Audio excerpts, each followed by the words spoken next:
14 Mart Beynəlxalq Çaylar Günüdür.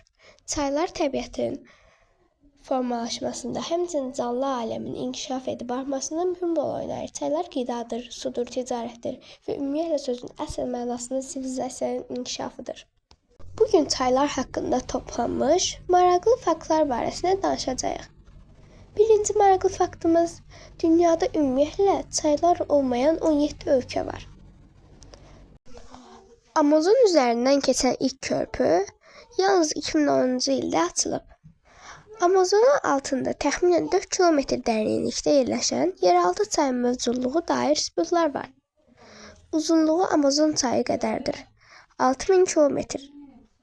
Lakin bir neçə yüz dəfə daha genişdir. Bu çay Həmzə və yaxud da Rio Həmzə adlanır. Dünyanın ən çirkli çayı Cicerone çayıdır. İndoneziyanın paytaxtı Jakarta şəhərinin yaxınlığında yerləşir. Bu çay hövzəsi tədricən çirklənməsi aqressiv insan fəaliyyəti nəticəsindədir. Avstraliyada ən çirkli çay və onun adı Kral çayıdır. Çirklənməsinə səbəb əsasən sənayesindədir. Çaylar haqqında məlumatımız bu qədərdir.